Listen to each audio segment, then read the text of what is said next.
Sumqayıt şəhərində mikrorayon və məhəllə daxili yolların asfaltlanması, küçə və prospektlərin əsaslı təmiri sürətlə həyata keçirilir. Şəhərin müxtəlif ərazilərində aparılan yol infrastrukturu layihələri sakinlərin gündəlik rahatlığını artırmaqla yanaşı, ümumi şəhər görünüşünə də müasir çalarlar qatır.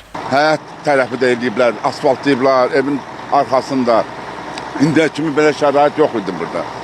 Əziyyət çəkirdi qonşular, gedib gəlməkdə, qışı var idi bunun, palçığı var idi. Sağ olsun şəhər rəhbərliyi ki, bu şəraiti yaratdı bizlər üçün. Son 10 ildə Sumqayıtda reallaşdırılan geniş miqyaslı abadlıq və quruculuq proqramları şəhərin simasını köklü şəkildə dəyişib. Köhnəlmiş yollar yenilənib, yeni asfalt örtüyü salınıb, piyada səkiləri abadlaşdırılıb, yaşıllıq zolaqları genişləndirilib. Paralel olaraq həyətlərdə işıqlandırma sistemləri yenilənir. Kommunikasiya xətləri səliqəyə salınır və yaşayış məhəllələri mərhələli şəkildə modernləşdirilir. Səliqəli abadlıq işləri görəndə insan fərəhlənir. Həyata inamı daha da artır. Gördükləri işlərə görə binanın sakinləri adından təşəkkür edirəm. Hər illər olduğu kimi, yəni ki, bu ildə artıq Sumqayıt şəhərində artıq bir çox mikrorayon məhəlləsində asfalt örtüyünün təmir işləri, aparılması işləri başa çatıbdır. Bunun üçün sadalaya bilərəm ki, şəhərin Kimyaçılar qəsəbəsində, Yaşıldərə ərazisində, 17-ci mikrorayonda, 12-ci mikrorayonda, 9-cu mikrorayonda və 10-cu mikrorayonda hal-hazırda bu işlər yekunlaşıbdır və digər bir çox mikrorayon və məhəllələrimizin ərazilərdə asfalt örtüyünün təmir işlərinin aparılması nəzərdə tutulub və yaxın zamanlara da bu işləri görüb başa çatdırmağa qarşımızda ümumi bir vəzifə kimi durubdur. Görülən işlərin əsas istiqamətlərindən biri də nümunəvi məhəllələrin yaradılmasıdır. Bu məhəllələrdə uşaqlar üçün oyun meydançaları, yaşlı sakinlərin istirahəti üçün xüsusi cuşələr, ailələrin asudə vaxtını səmərəli keçirməsi üçün rahat və təhlükəsiz məkanlar formalaşdırılır. Çox sağ olsunlar.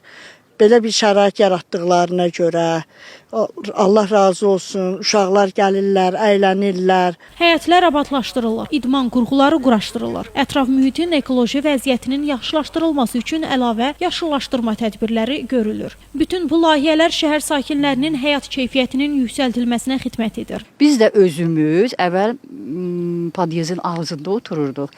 Yəni qonşular şikayət edirdi ki, həddən artıq səs olurdu. Danışır insan, gülür, uşaqlar da səs alır.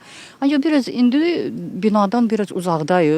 Daha rahatdır. Uşaqlar əylənir. Biz də onlara baxırıq, yaşlıyıq. Otururuq, söhbət edirik, günümüzü keçirdirik də. Yayda lap belə gözəl olacaq. Aparılan ardıcıl işlər Sumqayıtı daha komfortlu, daha təhlükəsiz və daha estetik şəhərə çevirir. Qeyd edək ki, həyata keçirilən geniş miqyaslı infrastruktur və abadlıq tədbirləri Sumqayıt şəhər icra hakimiyyətinin diqqət və nəzarət altında icra olunur. Şəhər rəhbərliyinin təşəbbüsü ilə reallaşdırılan bu layihələr Sumqayıtın dayanıqlı inkişafına, müasir şəhər standartlarına uyğun formalaşmasına mühüm töhfə verir. Bir çox mikrorayon məhəllələrimizin ərazisində abad nümunəvi məhəllələrin salınması işləri artıq başlanıbdır. Mən sadalaya bilərəm ki, artıq hal-hazırda 9 mikrorayon məhəllələrimizin ərazisində abad məhəllə işlərinin aparılması gedir və bəzilərində də yekunlaşıb. Yaxın zamanlarda ümumiyyətlə nəzərdə tutulub ki, bir çox, hardasa 30-dan çox məhəllədə abad məhəllənin salınması, bunlar da bu işlərin aparılıb çox qısa bir müddətə tamamilə başa çatdırılır və bizim sakinlərimizin, evlatlarımızın, balalarımızın yəni ki, istifadəsinə verilməsi nəzərdə tutulubdur.